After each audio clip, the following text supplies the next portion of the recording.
Between 1969 and 1978, 6 people in Cumberland County, North Carolina, died under nearly identical and horrifying circumstances: sudden, violent stomach pain followed by uncontrollable vomiting and a swift, agonizing death.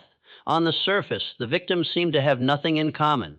But there was one quiet thread connecting them all: a kind, soft-spoken grandmother named Velma Barfield. To friends and neighbors, Velma was the picture of Southern virtue, deeply religious, gentle in speech, and always ready with a prayer for the suffering. Each time tragedy struck, she was there at the bedside or the funeral, comforting the grieving and reminding them that God has a plan. Doctors and families alike accepted the explanations: heart failure, stomach flu, the kinds of losses that seemed sadly ordinary in small-town Carolina life.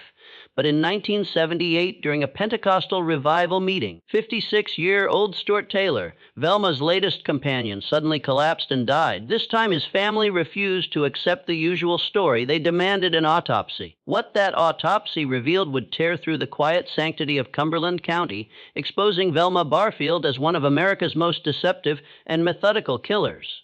And ultimately, the first woman executed by lethal injection in U.S. history. Velma's weapon of choice wasn't a gun or a knife, but something far more subtle: common rat poison, administered in doses so precise it seemed almost ritualistic. Investigators would later uncover a pattern that transformed her image from angel of mercy to angel of death. In the North Carolina of the 1960s and 70s, communities were built on faith and familiarity.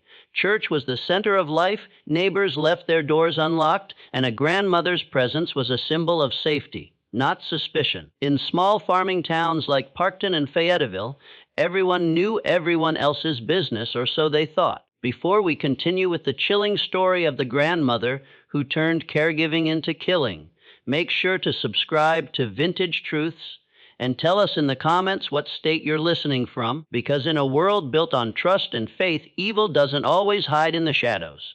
Sometimes it hides behind a smile. Parkton itself was the kind of place where time seemed to move more slowly. With fewer than 500 residents scattered among tobacco and cotton farms, it was a community where the Baptist Church served as both spiritual and social center, where high school basketball games drew crowds from 3 counties over, and where a person's word was considered as binding as any legal contract. The landscape was dominated by red clay fields that stretched to pine-covered horizons, punctuated by modest farmhouses and the occasional general store that served as an unofficial community gathering place. Into this world of simple pleasures and traditional values, Margie Velma Bullard had been born on October 29, 1932 in nearby Eastover, South Carolina, but raised near Fayetteville as the second child and oldest daughter among 9 siblings. Her family worked a small tobacco and cotton farm where life was hard but honest, where children learned responsibility early and faith in God was as essential as the daily bread. The Bullard household operated under strict Pentecostal Christian principles with regular church attendance, daily prayers, and an unwavering belief in moral absolutes. Velma's childhood was marked by the kind of poverty that was common but not shameful in rural North Carolina. Their home lacked electricity and running water, luxuries that many families in the area couldn't afford. When nature called, the family would simply walk into the woods behind their property, a practice that was practical rather than primitive in an era when indoor plumbing was still considered a luxury for city folks. Despite the hardships, or perhaps because of them, the Bullard children learned the value of hard work, family loyalty, and community support. In elementary school, Velma proved to be a bright student who excelled academically and showed particular talent for reading and writing. Teachers noted her quiet intelligence and helpful nature. She was always willing to assist classmates who struggled with their lessons and never caused disciplinary problems. Her report cards consistently showed high marks, and there seemed to be genuine potential for academic achievement despite the family's limited financial resources. As she entered her teenage years at Parkton Public School, Velma discovered a passion for basketball that surprised everyone, including herself. Despite not fitting the typical athletic build, she possessed quick reflexes and an understanding of game strategy that made her valuable to the girls' team. Basketball became her escape from the increasing responsibilities at home, a place where she could forget about household chores and family obligations for a few precious hours each week. But this brief taste of independence was short-lived.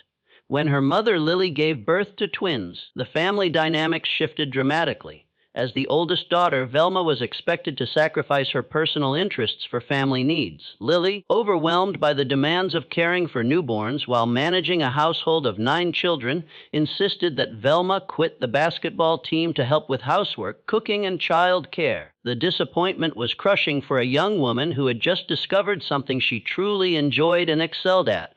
It was during this period of adolescent frustration that Velma met Thomas Burke, a lanky, dark-haired boy who was a year older and possessed both a gentle nature and a sense of humor that could make her laugh even during her darkest moments. Thomas was not conventionally handsome. He had prominent ears and angular features, but he treated Velma with kindness and respect that was notably different from her father's harsh demeanor. Their courtship was conducted entirely within the confines of school grounds, as Velma's father had strict rules about dating that wouldn't be relaxed until she turned 16. When Velma did reach that milestone birthday, her father arbitrarily decided that 16 was still too young for serious courtship, leaving the young couple frustrated and increasingly determined to find their own path forward. Their romance deepened during stolen moments between classes and brief conversations after church services, where Thomas would often attend just to see her. The decision to elope came as much from desperation to escape her increasingly difficult home situation as from young love. At 17, Velma saw marriage to Thomas as her only realistic path to independence and a better life. On a quiet morning in 1949, they drove to a justice of the peace in a neighboring county and exchanged vows in a simple ceremony that would bind them together for the next 20 years. The newlyweds settled into a small house in Parkton that had once belonged to Velma's extended family, a modest dwelling that represented hope and new beginnings for the young couple. For the first time in her life, Velma had her own home to manage, her own decisions to make, and her own future to build. The early years of their marriage were marked by genuine happiness and shared dreams of creating the kind of stable, loving family that both had longed for during their difficult childhoods. The transformation of the Burke household from heaven to hell began gradually in 1965, when Thomas suffered a devastating automobile accident that would fundamentally alter the trajectory of both their lives. The collision, which occurred on a rain-soaked country road during Thomas's commute from his job at a local textile mill, left him with a severe concussion and injuries that would plague him for the remainder of his life.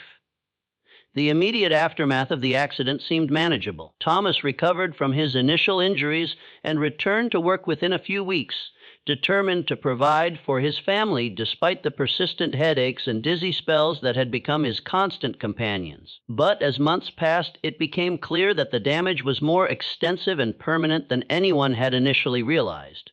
The headaches were not merely uncomfortable. They were excruciating episodes that would leave Thomas writhing in agony, unable to function for hours or sometimes days at a time.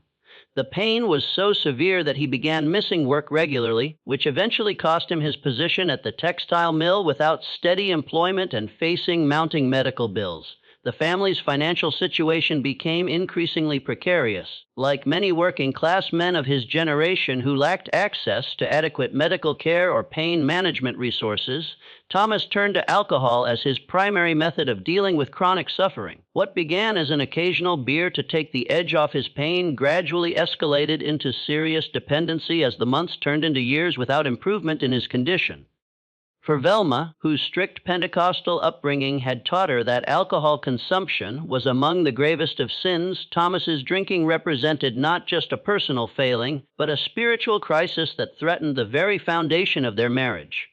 She began a campaign to control his drinking that grew increasingly desperate and invasive. She would search their home for hidden bottles, pour discovered liquor down the sink, and even enlist their children in monitoring their father's behavior. The once harmonious Burke household became a battlefield of silent resentment and explosive confrontations. Thomas, humiliated by his inability to work and in constant physical pain, felt betrayed by his wife's monitoring and increasingly controlling behavior.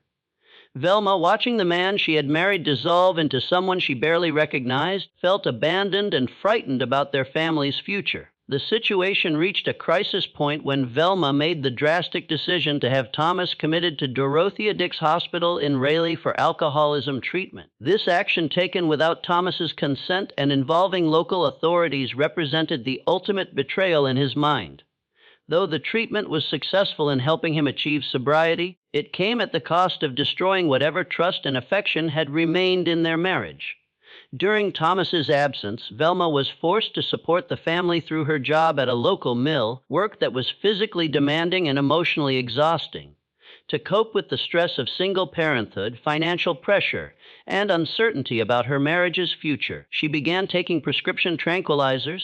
Her family doctor, Dr. James Henderson, initially prescribed Valium to help her sleep and manage anxiety, but as her tolerance built, she began seeking additional medications from multiple sources.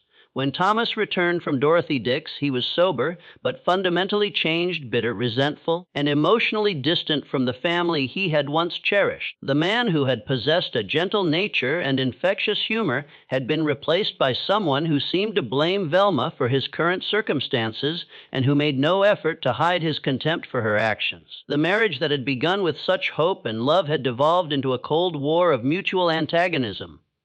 They continued living under the same roof, but as virtual strangers who communicated primarily through arguments about money, the children, and Thomas's continued inability to maintain steady employment. On the night of April 4, 1969, this toxic situation reached its fatal conclusion. Thomas had been drinking heavily that evening, not enough to pass out, but sufficient to leave him groggy and disoriented. Velma, claiming she needed to run errands that couldn't wait until morning, made the unusual decision to take both children with her and leave the house during evening hours. This departure was highly irregular for several reasons. Velma rarely left home after dark, especially with both children, and the errands she claimed to be running were vague and unnecessary. Neighbors would later recall that she had seemed agitated and distracted in the days leading up to that night, as if wrestling with some momentous decision. When the family returned several hours later, they found their home engulfed in flames that had already consumed most of the structure. The Parkton Volunteer Fire Department responded quickly to the emergency call, but the blaze was too advanced for effective intervention. Firefighters focused their efforts on preventing the fire from spreading to neighboring properties, while the Burke family watched their life's possessions turn to ash. Thomas Berg's body was found in the bedroom where the fire appeared to have originated. The medical examiner determined that he had died from smoke inhalation before the flames reached him, a small mercy that spared him from the agony of burning alive. The scene investigation conducted by Cumberland County Sheriff's deputies with limited training in fire forensics concluded that Thomas had fallen asleep while smoking a cigarette, a tragically common cause of house fires in rural areas during that era. Velma's reaction to the tragedy appeared genuine and devastating. She wept inconsolably at the scene, had to be physically restrained from attempting to enter the burning house, and seemed completely broken by the loss of her husband and home. Neighbors and emergency responders noted her obvious grief and immediately rallied to support the widow and her 2 children. The funeral service at Parkton Baptist Church was attended by virtually the entire community. With Velma playing the role of the devastated widow to perfection, she accepted condolences with appropriate dignity, spoke movingly about Thomas's struggles with alcohol and chronic pain, and expressed gratitude for the community's support during her family's darkest hour. But there were subtle details that didn't quite align with the narrative of tragic accident. Several neighbors noticed that Velma had removed several valuable items from the house in the days before the fire: family photographs, important documents, and small pieces of jewelry that she claimed to be cleaning or repairing. The timing of her departure with the children, leaving Thomas alone and intoxicated, struck some as unusually convenient. Most significantly, just 3 months after Thomas's death, the vacant lot where their home had stood experienced a second fire when debris that had been left to smolder somehow reignited. This second blaze, though smaller than the first, was significant enough to trigger an insurance investigation that ultimately resulted in a substantial payout to Velma. The insurance money, combined with a modest life insurance policy on Thomas and community donations organized by their church, provided Velma with more financial security than she had ever possessed. For a woman who had been struggling to make ends meet just months earlier, widowhood had proven remarkably profitable. What the community couldn't know was that they had just witnessed the birth of one of North Carolina's most methodical serial killers. Velma had discovered that murder, when properly executed and convincingly explained, could solve multiple problems simultaneously while generating sympathy and financial reward. The sweet-faced grandmother had tasted blood, and she would soon develop an insatiable appetite for more. The months following Thomas Burke's death revealed a side of Velma that few in the community had ever suspected existed, while maintaining her public image as a grieving widow devoted to her children's welfare. She began demonstrating a remarkable ability to attract and manipulate men who could provide the financial security and emotional stability she craved. Within 6 months of becoming a widow, Velma had begun a relationship with Jennings Barfield, a 43-year-old widower who owned considerable property in the area and maintained a comfortable income through farming and various business investments. Jennings was known throughout Cumberland County as a man of substance and integrity, someone who had successfully raised his own children after his first wife's death, and who was considered one of the most eligible bachelors in their social circle. Their courtship moved with a speed that raised eyebrows among their mutual acquaintances. While it was not uncommon for widowed individuals to remarry relatively quickly in that era, particularly when children were involved, the intensity of Velma's pursuit of Jennings seemed almost predatory to those who observed it closely. She attended social functions where she knew he would be present, found excuses to visit his property with small gifts or offers to help with household tasks, and generally made herself indispensable to his daily routine. Jennings, for his part, was genuinely attracted to Velma's apparent devotion and domestic skills. She was an excellent cook, a meticulous housekeeper, and someone who seemed to understand the importance of creating a stable home environment for children. Her religious faith demonstrated through regular church attendance and involvement in various charitable activities aligned with his own values and suggested a moral foundation that he found appealing. They married in August 1970, just 16 months after Thomas's death, in a ceremony that was more elaborate than Velma's first wedding, but still appropriately modest for a widow's remarriage. The service was held at Jennings Church, with both sets of children serving as witnesses to their union. The community generally approved of the match, viewing it as a practical arrangement that would provide security for Velma's children while giving Jennings the companionship and domestic partnership he had been missing. The early months of their marriage appeared successful on the surface. Velma threw herself into the role of Jennings's wife with the same intensity she had brought to their courtship, managing his household with military precision and ensuring that his needs were anticipated and met before he even recognized them himself. She was particularly attentive to his business affairs, offering to help with bookkeeping and correspondence that he found tedious. But beneath this facade of domestic bliss, dangerous patterns were already emerging. Velma's prescription drug use, which had begun during the final years of her marriage to Thomas, continued to escalate despite her new circumstances. She was now taking a sophisticated cocktail of medications for depression, Synquan for anxiety, Tylenol, the thrill for chronic pain she claimed to suffer, and Valium for sleep. Each drug was prescribed by different physicians in neighboring counties, making it difficult for any single doctor to recognize the extent of her dependency. The cost of maintaining this drug habit was substantial, far exceeding what her household allowance could reasonably cover. When Jennings questioned certain unexplained expenses, Velma initially explained them as necessary medical costs or emergency expenditures related to her children's needs. But as the amounts grew larger and more frequent, these explanations became increasingly implausible.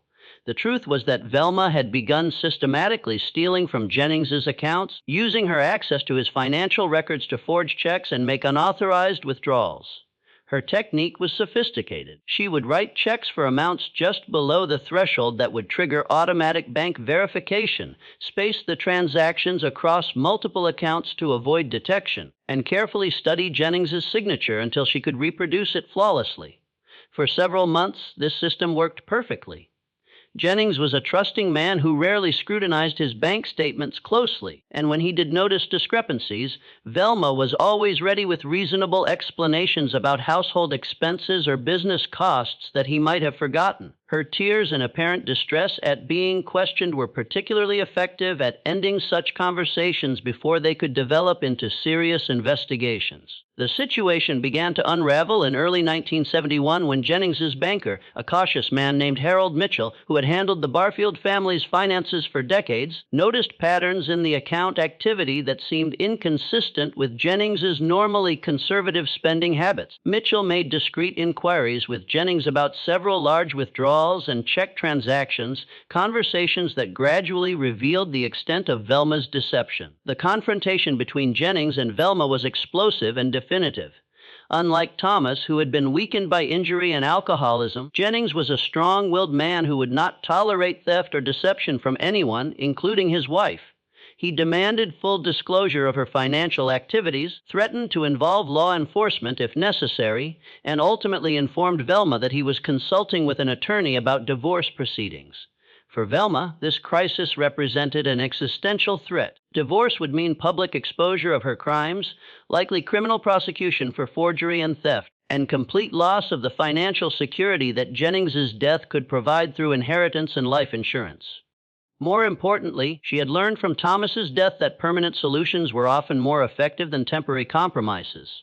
On the evening of March 22, 1971, Jennings Barfield began experiencing severe stomach pain that came on suddenly during what had seemed like a normal dinner. The cramping was intense and localized in his upper abdomen, accompanied by nausea that quickly progressed to violent vomiting. Within hours, he was also experiencing chest pain that he initially attributed to muscle strain from retching. Velma immediately assumed the role of concerned wife, calling their family physician and helping Jennings to the hospital when his condition continued to deteriorate. Dr. Patterson, who had treated Jennings for minor ailments over the years, was puzzled by the sudden onset and severity of his symptoms. Blood tests revealed elevated white cell counts suggesting infection, but no specific pathogen could be identified. Despite medical intervention, Jennings's condition worsened throughout the night. The chest pain became excruciating. His blood pressure dropped dangerously low, and he began showing signs of cardiovascular distress. At 3:17 a.m. on March 23, 1971, Jennings Barfield died of what physicians diagnosed as acute heart failure, possibly triggered by a severe gastric infection. Velma's grief appeared genuine and overwhelming. She had to be sedated at the hospital and required assistance from family members to make funeral arrangements. The service was well attended, with Jennings's business associates and community members expressing sympathy for the widow who had endured the loss of two husbands in less than 2 years. The timing of Jennings's death was particularly tragic because it occurred just as he had been planning to expand his farming operations and had taken out additional life insurance to protect his investments. These policies, combined with his existing coverage and property holdings, left Velma significantly wealthier than she had ever been. Within weeks of Jennings's funeral, Velma had settled his estate, collected insurance payments, and begun making plans for her future. She purchased a modest home near her parents in Fayetteville and enrolled her children in new schools, claiming that she needed to be closer to family support during her period of grief and adjustment. What she had actually accomplished was the perfection of her method. Unlike Thomas's death, which had required staging an accidental fire and dealing with property destruction, Jennings's murder had appeared completely natural. The symptoms she had induced with carefully administered doses of arsenic-based rat poison perfectly mimicked acute gastroenteritis followed by heart failure, a progression that was medically plausible and required no external explanation. More importantly, she had learned to time her attacks with precision. The confrontation about her theft had occurred just days before Jennings's death, providing clear motivation for him to change his will or take legal action against her. By acting quickly and decisively, she had eliminated the threat while preserving her access to his wealth. Velma had evolved from an opportunistic killer who had eliminated an inconvenient husband into a calculating predator who understood exactly how to use murder as a solution to complex problems. The sweet grandmother had become a sophisticated serial killer, and she was just getting started. Moving back to Fayetteville placed Velma in close proximity to her aging parents, a situation that initially appeared to be motivated by genuine filial devotion, but would soon reveal itself as anything but coincidental. Her father, Murphy Bullard, was already in poor health, suffering from lung cancer that would eventually claim his life through natural progression. One of the few deaths in Velma's orbit that required no assistance from her. But her mother, Lillian Bullard, represented both an opportunity and a problem. At 74 years old, Lillian lived on a modest but adequate pension supplemented by savings she had accumulated through decades of careful financial management. She was also becoming increasingly dependent on Velma for help with daily tasks, bill paying, and general household management, a dependency that provided perfect cover for the systematic theft that Velma had by now refined into an art form. The pattern of their relationship quickly established itself. Velma would visit her mother daily, often bringing small gifts or prepared meals that demonstrated her devotion. During these visits, she would help Lillian organize her financial paperwork, balance her checkbook, and handle correspondence with banks and insurance companies. This assistance was genuinely appreciated by Lillian, who found the complexities of modern banking and bureaucracy increasingly difficult to navigate. What Lillian didn't realize was that her helpful daughter was using these opportunities to study her signature, memorize her account numbers, and identify the patterns of her financial transactions. Within months of returning to Fagville, Velma had begun forging checks on her mother's accounts and taking out small loans using Lillian's identity as collateral. The amounts were initially modest, 20 or 30 at a time, sums that could be explained as cash withdrawals for household expenses or medical needs. But as Velma's drug addiction continued to escalate and her tolerance for the various medications increased, she required larger and more frequent infusions of cash to maintain her habit. By the summer of 1974, Velma was stealing hundreds of dollars monthly from her mother's accounts. She had also discovered that Lillian possessed several valuable insurance policies and savings bonds that could be liquidated in case of emergency. The temptation to access these larger pools of money was constant, but doing so would certainly be detected and would raise questions that Velma couldn't answer convincingly. It was during this period that Lillian began experiencing the first mysterious health episodes that would become her daughter's signature. The symptoms would appear suddenly: severe cramping in her stomach and intestines accompanied by nausea and diarrhea that would persist for several days before mysteriously disappearing. When these episodes occurred, Velma was always present to provide nursing care, bringing her mother specialties and broths that she claimed would help settle her stomach. Dr. William Stevenson, Lillian's physician for over 20 years, was puzzled by these recurring symptoms. Blood tests revealed nothing definitive, and the pattern of illness didn't match any standard diagnosis he was familiar with. The symptoms suggested some form of food poisoning or gastroenteritis, but Lillian wasn't eating anything unusual, and no other family members were affected when they shared meals with her. What Dr. Stevenson couldn't know was that Velma was conducting a careful experiment in dosage and timing. She had learned from Jennings's death that arsenic poisoning could mimic natural illness, but she needed to understand exactly how much poison would cause illness without death and how long the effects would last. Each episode with her mother was essentially a field test of different dosages and delivery methods. The psychological effect on Lillian was as important as the physical symptoms. Each bout of illness left her feeling weak and vulnerable, increasingly dependent on Velma's care and grateful for her daughter's constant attention. The fear of another episode made Lillian reluctant to question any of Velma's suggestions about household management or financial decisions. During this same period, Velma began dating another man, Robert Mackenzie, a local businessman who had lost his wife to cancer the previous year. Robert was attracted to Velma's apparent devotion to her family and her reputation as a caring daughter and mother. Their relationship progressed steadily through the summer of 1974, with Robert beginning to hint at marriage and a future together. But in August 1974, Robert Mackenzie died in a single-car accident on a rural highway outside Fayetteville. The circumstances were unusual.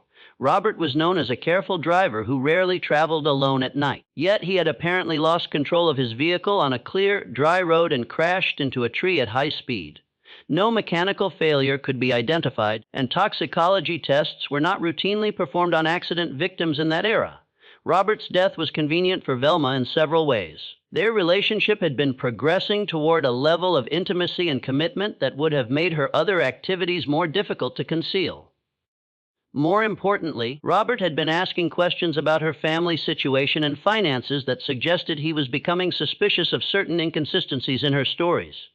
As Christmas approached in 1974, Velma knew that her mother's financial situation would soon be scrutinized by banks and insurance companies as part of their routine year-end audits. The amounts she had stolen were now substantial enough that discovery was inevitable unless she took decisive action to prevent any investigation.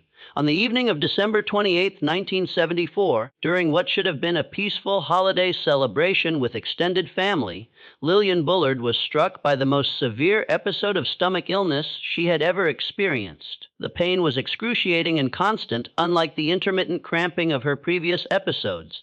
The vomiting was violent and continuous, and she quickly became dehydrated and disoriented. Velma immediately took charge of the situation, calling for an ambulance and accompanying her mother to Cape Far Valley Hospital.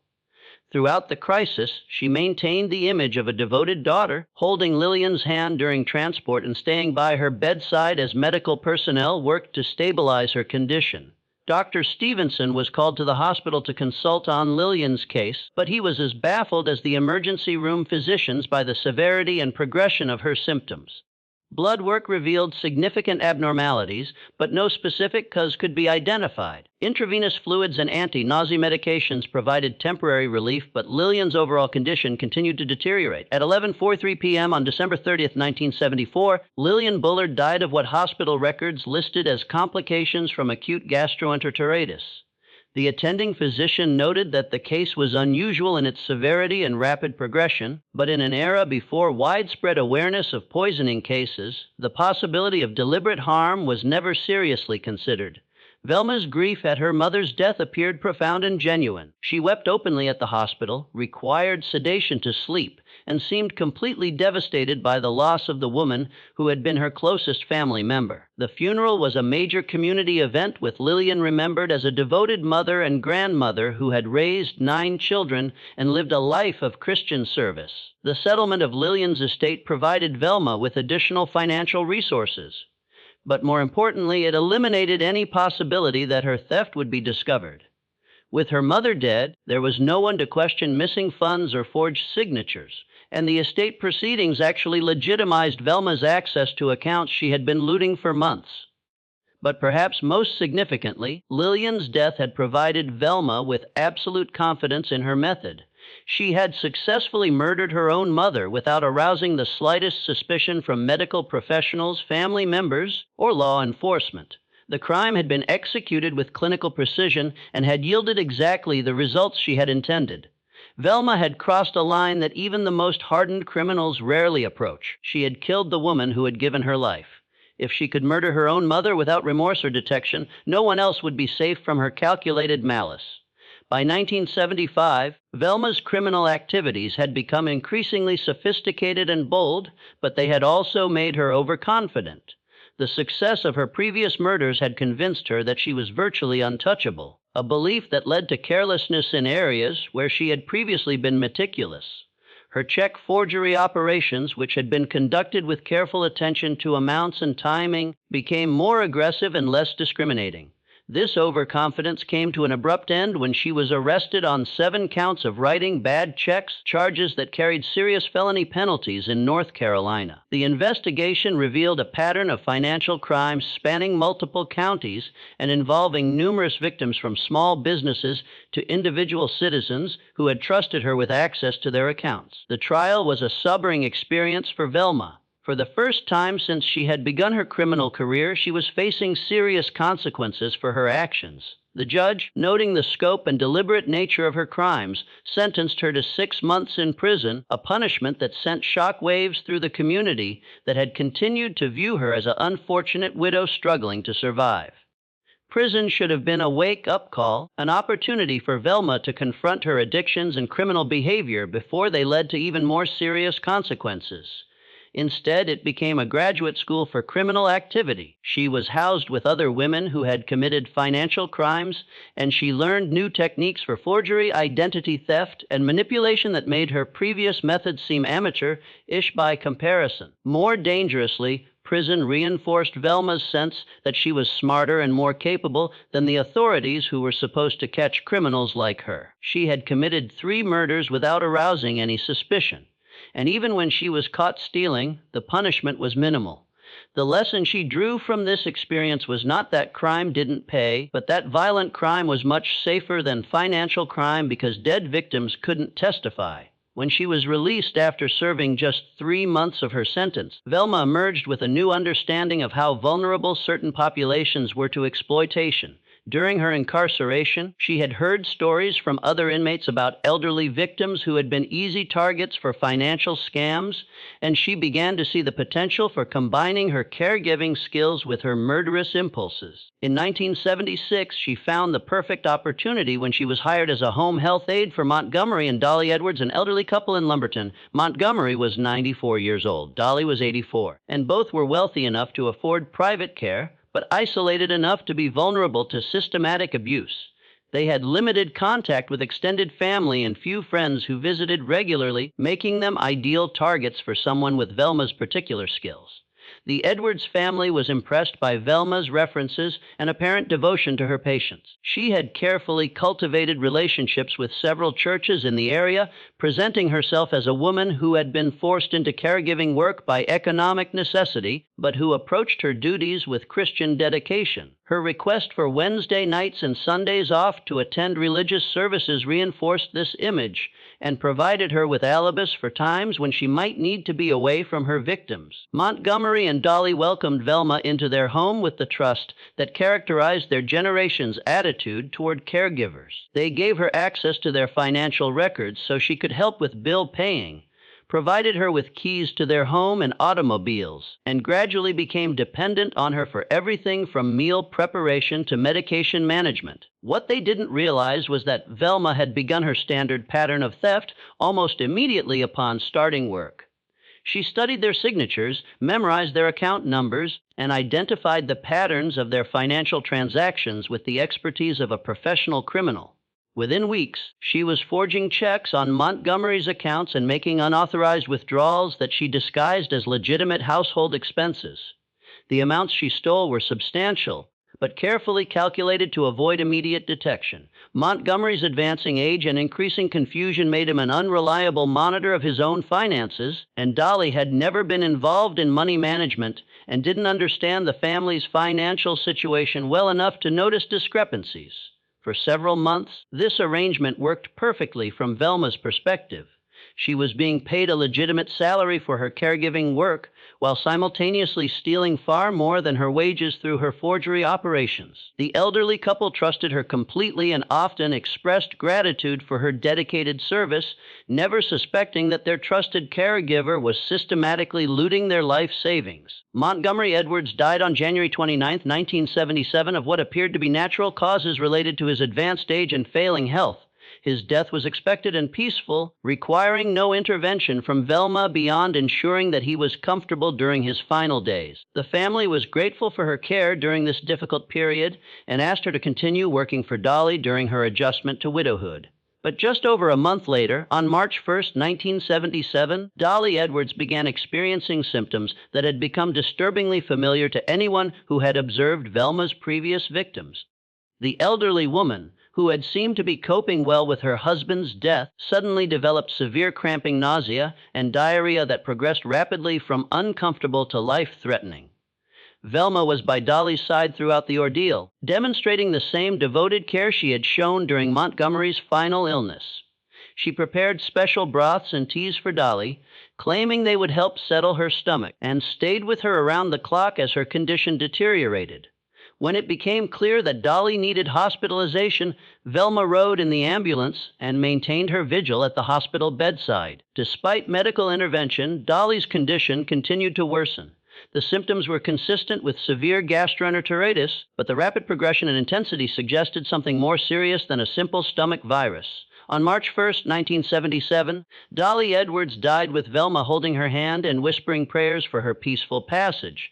The Edwards family was devastated by the loss of both elderly relatives in such a short period, but they remained grateful for Velma's dedicated care during their family's difficult time. They spoke movingly at Dolly's funeral about how fortunate they had been to find such a caring Christian woman to help their loved ones during their final months. What they didn't know was that Velma had murdered Dolly Edwards to prevent the discovery of her ongoing theft. The elderly woman had begun asking questions about missing money and unexplained bank transactions that suggested she was becoming aware of the systematic looting of her accounts. Rather than risk exposure, Velma had chosen the permanent solution that had served her so well in the past. Following Dolly's death, Velma was quickly reassigned to care for another elderly couple, John Henry Lee, 80, and his wife, Record Lee, who had recently broken her leg and needed assistance with daily activities. The Lee family had heard excellent references about Velma's caring nature and Christian character from the Edwards family, and they felt fortunate to secure her services during their time of need. John Henry Lee was a retired farmer who had worked hard throughout his life and saved enough money to ensure a comfortable retirement for himself and his wife. He was a proud, independent man who had initially resisted the idea of hiring outside help, but Record's injury and his own advancing age had made such assistance necessary. Velma quickly established herself as an indispensable part of the Lee household. She was particularly helpful with John Henry's medication management, as he was taking several prescriptions for various age-related ailments and sometimes became confused about dosages and timing. She also assisted with meal preparation, housekeeping, and the numerous small tasks that had become difficult for the elderly couple to manage independently. But as had become her pattern, Velma soon began studying the Lee family's financial situation and identifying opportunities for theft. John Henry was more alert and involved in money management than Montgomery Edwards had been, but he was still trusting enough to give Velma access to financial records when she offered to help with bill paying and correspondence. The theft from the Lee accounts was more challenging because John Henry maintained closer oversight of his finances. But Velma had learned to be patient and methodical in her approach. She would wait for opportunities when John Henry was distracted or confused, then forge small checks that could be explained as legitimate household expenses if questioned. Just when we thought we'd seen it all, the horror in Cumberland County intensifies. If this story is giving you chills, share this video with a friend who loves dark mysteries. Hit that like button to support our content. And don't forget to subscribe to never miss stories like this. Let's discover together what happens next in this tale of small-town terror that proves evil can hide behind the most innocent face. On June 4, 1977, John Henry Lee began experiencing the now familiar symptoms that had claimed Velma's previous victims, the racking pains in his stomach and chest, accompanied by violent vomiting and diarrhea. Struck suddenly during what had been a peaceful evening, the elderly man, who had been in relatively good health for his age, was suddenly writhing in agony as waves of pain washed over his frail body. Velma immediately assumed her role as the devoted caregiver, calling for medical assistance and staying by John Henry's side as his condition rapidly deteriorated. She prepared special teas and broths that she claimed would help ease his suffering, and she monitored his vital signs with the expertise of someone who had extensive experience with such medical crisis. Dr. Marcus Webb, the Lee family physician, was called to examine John Henry both at home and later at the hospital when his condition became critical.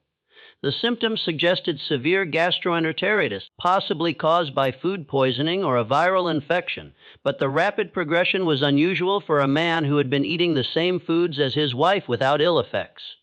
Despite aggressive medical treatment, including intravenous fluids, anti-nausea medications, and careful monitoring of his vital signs, John Henry Lee died within 48 hours of the onset of his symptoms. The official cause of death was listed as complications from acute gastroenteritis, a diagnosis that seemed reasonable given his age and the presentation of his illness record. Lee was devastated by her husband's sudden death, particularly since it had occurred just as she was beginning to recover from her own injury, and they had been looking forward to many more years together. Velma was a source of tremendous comfort during this difficult period, helping with funeral arrangements and providing emotional support that the Lee family deeply appreciated.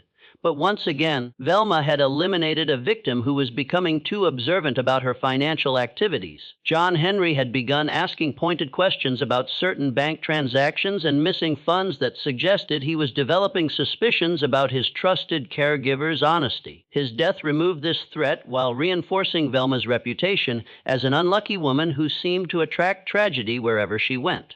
The pattern was now unmistakable to anyone who looked closely. But in rural North Carolina during the 1970s, the idea that a church-going grandmother might be systematically poisoning elderly patients was literally unthinkable. Each death was viewed as a separate tragedy, a natural consequence of advanced age and failing health, rather than as part of a deliberate pattern of murder for profit. Velma had perfected her method to such a degree that she was essentially operating with impunity. She had learned exactly how much arsenic to administer to produce symptoms that would appear natural, how to time the doses to avoid detection, and how to maintain her image as a devoted caregiver even while committing cold-blooded murder. She had become one of the most successful serial killers in American history, and no one suspected a thing. By late 1977, Velma had entered into what would become her most significant and ultimately fatal relationship with Stuart Taylor, a 56-year-old tobacco farmer and widower who represented a different type of target than her previous victims. Unlike the elderly patient she had been systematically murdering, Stuart was relatively young, healthy, and alert. He also had limited financial resources, which meant that money was not the primary motive for their relationship. Stuart Taylor was a simple, honest man who had worked the same tobacco farm for most of his adult life. He had been married for over 30 years when his wife died of cancer, leaving him lonely and somewhat lost in managing the domestic aspects of his life. He was not particularly religious, but he understood that faith was important to many people in their community, and he respected those who found comfort in church attendance. Their relationship began when Stuart was introduced to Velma through the Edwards family, who spoke highly of her character and caregiving abilities. Stuart was attracted to Velma's apparent stability and domestic skills, qualities that seemed to promise the kind of companionship he had been missing since his wife's death. She was an excellent cook, maintained an immaculate household, and demonstrated the kind of moral values that he associated with good character. For Velma, the relationship with Stuart represented something different from her previous associations. He was not wealthy enough to be worth murdering for financial gain, and he was too alert and involved in his own affairs to be an easy target for systematic theft. Instead, their relationship provided her with emotional stability and a cover of normalcy that helped deflect any lingering suspicions about the recent string of deaths among her patients. The couple settled into a comfortable routine that seemed to benefit both of them.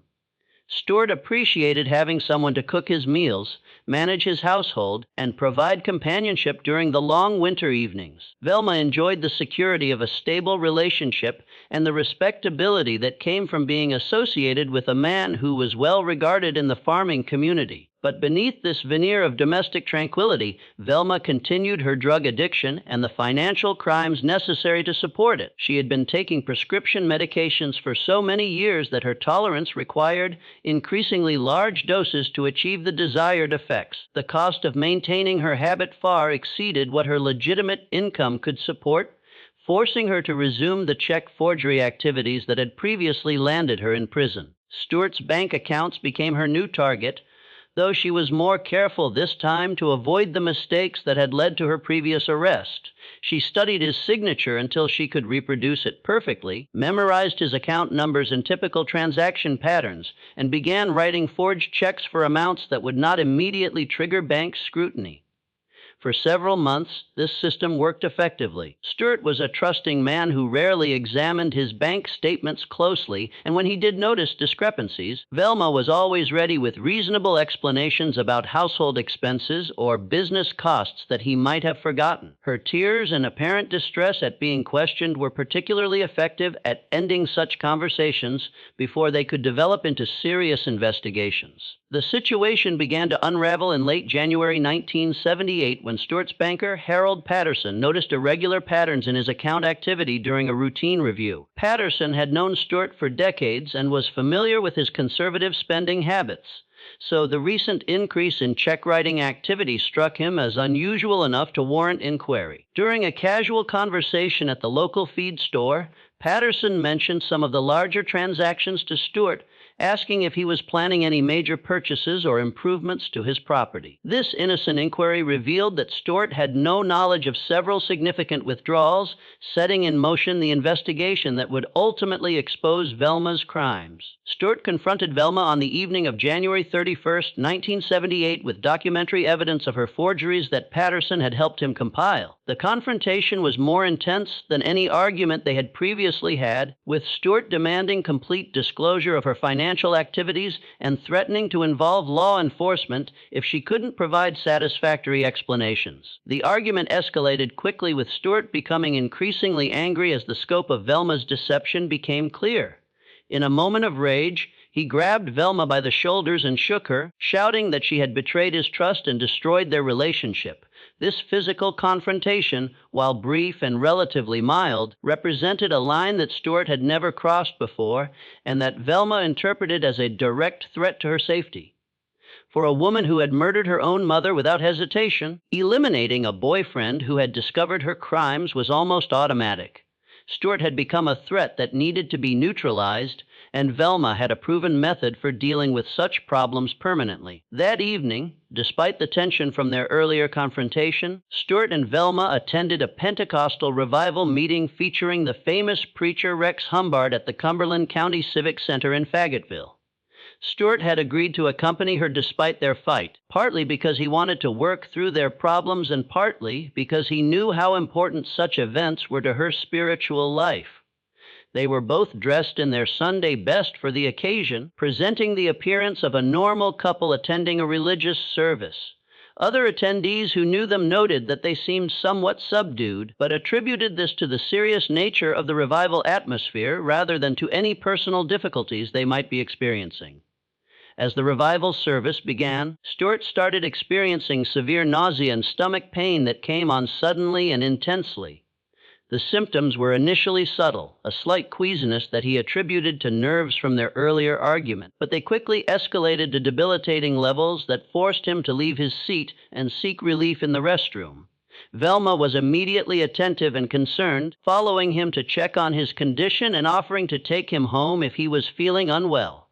Other congregation members noticed her obvious devotion to him during his distress, commenting later about what a caring partner she was during his medical crisis.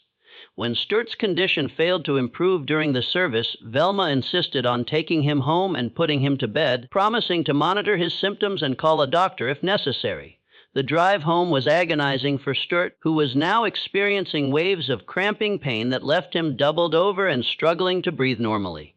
Over the next 3 days, Stewart's condition deteriorated steadily despite Velma's devoted nursing care. The stomach pain became excruciating and constant, accompanied by violent vomiting that prevented him from keeping down even small amounts of water. He also began experiencing chest pain and difficulty breathing that suggested his cardiovascular system was being affected by whatever was causing his illness. Velma prepared special teas and broths for Stewart, claiming they would help settle his stomach and restore his strength. She monitored his vital signs constantly, adjusting his position to make him more comfortable and providing emotional support during his moments of greatest distress. To observers, she appeared to be doing everything possible to help him recover from what seemed to be a severe case of food poisoning or stomach flu. When Stewart's condition became life-threatening, Velma made the decision to take him to the hospital, where emergency room physicians worked to stabilize his condition through intravenous fluids and medications designed to control his symptoms. Despite their efforts, Stewart continued to decline, showing signs of multiple organ failure that suggested systemic poisoning. On February 3, 1978, Stewart Taylor died at Cape Fear Valley Hospital, with Velma maintaining her vigil at his bedside. The attending physician initially diagnosed his death as complications from acute gastroenteritis, following the same pattern that had been established with Velma's previous victims. But this time, something was fundamentally different.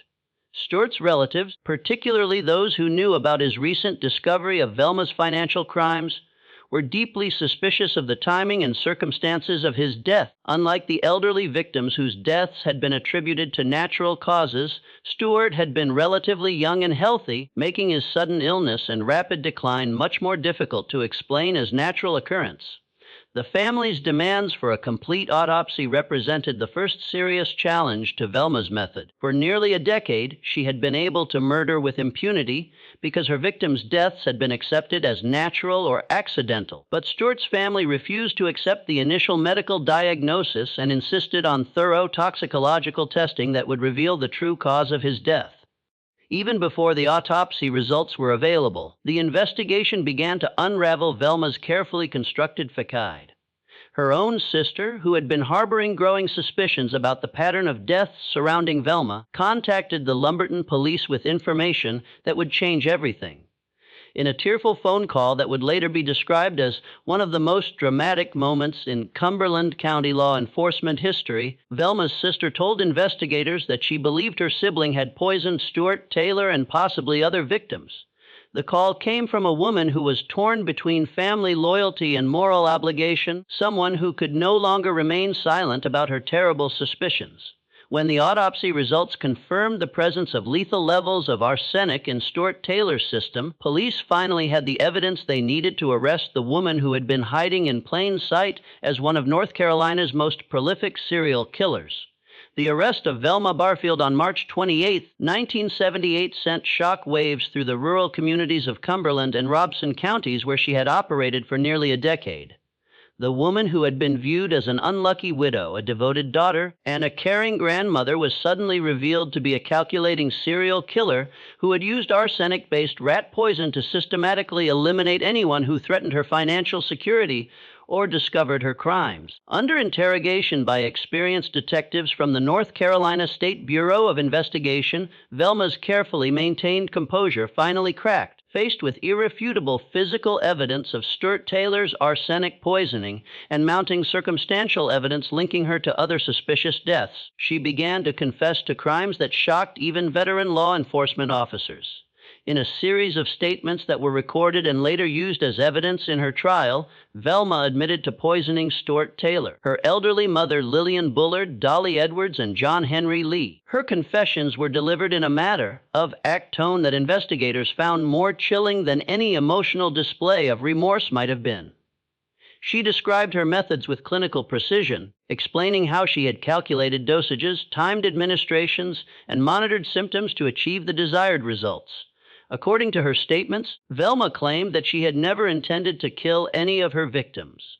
She insisted that her goal had been merely to make them sick enough to buy time to replace money she had stolen from their accounts. Each death, she maintained, was an accidental overdose resulting from her inexperience with the poison rather than deliberate murder. This explanation was met with profound skepticism by investigators who had uncovered evidence of careful planning and premeditation in each case. The pattern of theft followed by poisoning was too consistent to be coincidental, and the precise timing of each attack suggested someone with extensive knowledge of how arsenic poisoning progressed from illness to death. The investigation expanded rapidly as authorities began exhuming bodies and conducting toxicological tests on other individuals who had died under suspicious circumstances in Velma's presence. The body of Jennings Barfield, her second husband, was exhumed from his grave in Cumberland County and found to contain significant levels of arsenic, confirming investigators' suspicions about his death in 1971. Despite this evidence, Velma continued to deny involvement in Jennings's death,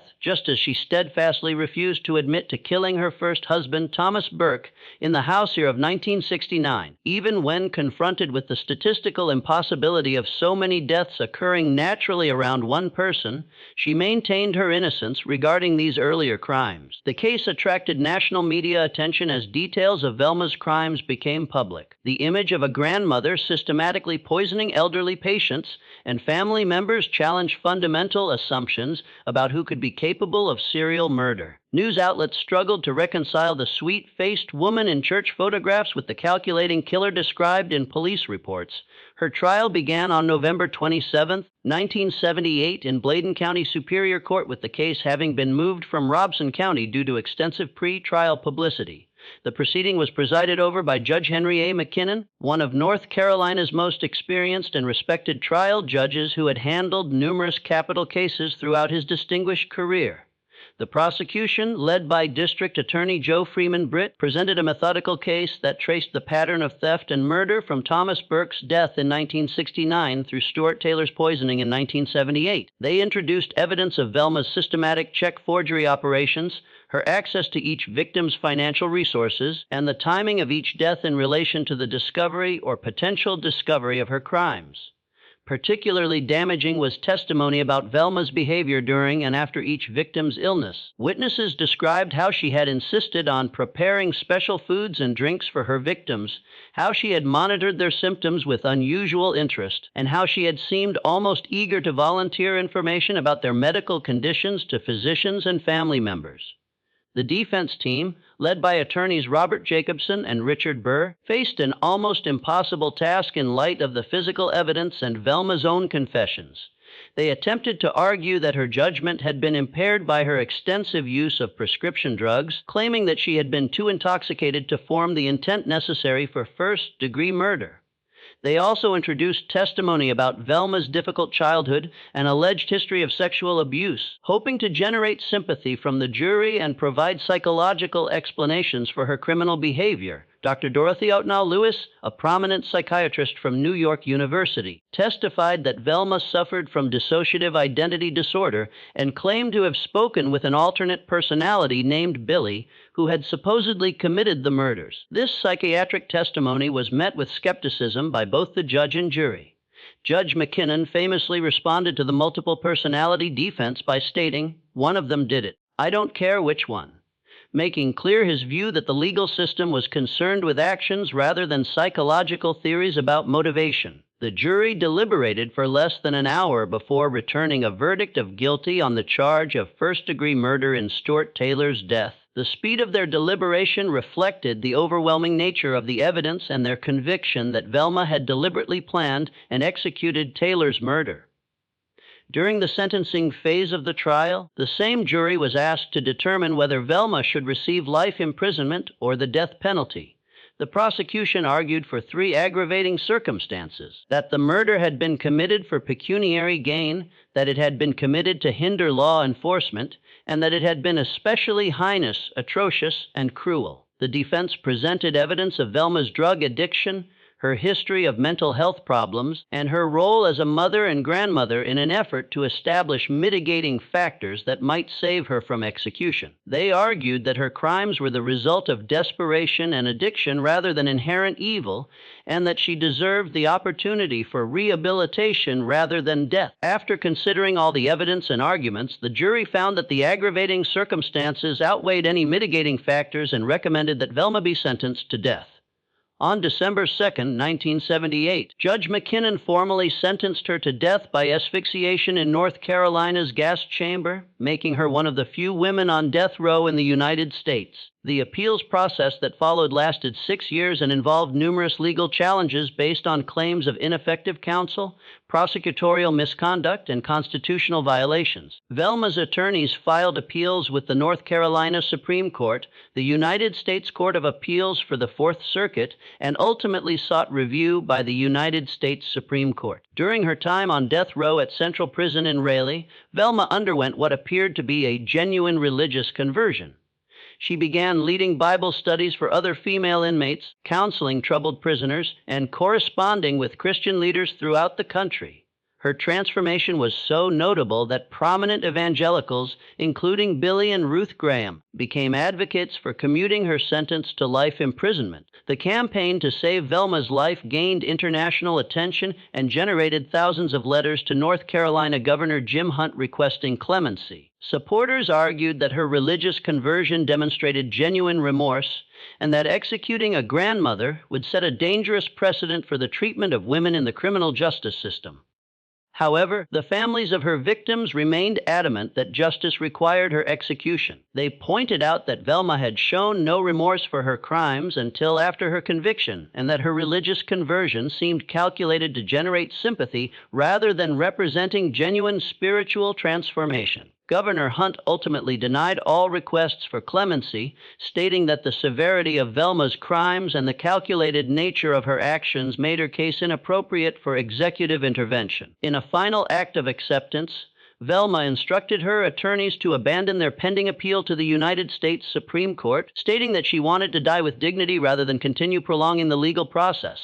On November 2, 1984 at 20:15 a.m., Margie Velma Barfield became the first woman executed by lethal injection in United States history. She was also the first woman executed in the United States since 1962 and the first woman executed in North Carolina since 1944. Her execution marked the end of a criminal career that had spanned 15 years and claimed at least 6 confirmed victims. Her final statement, delivered just before the lethal injection was administered, was characteristically brief and focused on the pain she had caused others. I know that everybody has gone through a lot of pain, all the families connected, and I am sorry, and I want to thank everybody who have been supporting me all these 6 years. Her last meal request of cheese doodles and Coca-Cola struck many observers as oddly childlike for someone who had committed such sophisticated crimes, perhaps reflecting the disconnect between her public image as a simple grandmother and the reality of her calculating criminal mind. Velma was buried in a small rural North Carolina cemetery near her first husband, Thomas Burke, the man whose death had begun her decade-long killing spree, and whose burning body had taught her that murder could solve problems while generating sympathy and financial reward. The case of Velma Barfield fundamentally changed how law enforcement and medical professionals approached unexplained deaths among vulnerable populations. Her crimes demonstrated how predators could exploit society's trust in caregivers and family members, using their positions of authority and access to commit horrific acts while maintaining facades of respectability and devotion. The investigation uncovered more than just one woman's crimes. It exposed the deep cracks in the systems meant to protect society's most vulnerable. Elderly and dependent individuals were left exposed by a lack of coordination between medical examiners, the near absence of toxicology testing in routine deaths, and a general unwillingness to suspect foul play when older people passed away. It was a perfect storm of negligence and misplaced trust, one that allowed a killer to move freely for almost 10 years. Even more unsettling was the possibility that Velma Barfield's known victims were only a fraction of the whole story. Investigators quietly admitted their suspicion that other deaths, long buried and forgotten, might have been her doing. But without physical evidence or surviving witnesses, many of those questions could never be answered. Some of her potential victims had already been cremated before anyone realized poison might be involved. The truth, it seems, went to the grave with them. Velma's story reminds us that evil rarely announces itself. It hides behind kindness, behind the face of the helpful neighbor, the dutiful daughter, the church volunteer who never misses Sunday service. She was the caring grandmother everyone trusted until it was too late. The case of Velma Barfield stands as a haunting warning. The most dangerous monsters are often the ones who seem the most ordinary. What do you think? Was everything truly uncovered? Or were there more victims who never made it into the record books? Share your theories in the comments and tell us what you believe really happened in Cumberland County.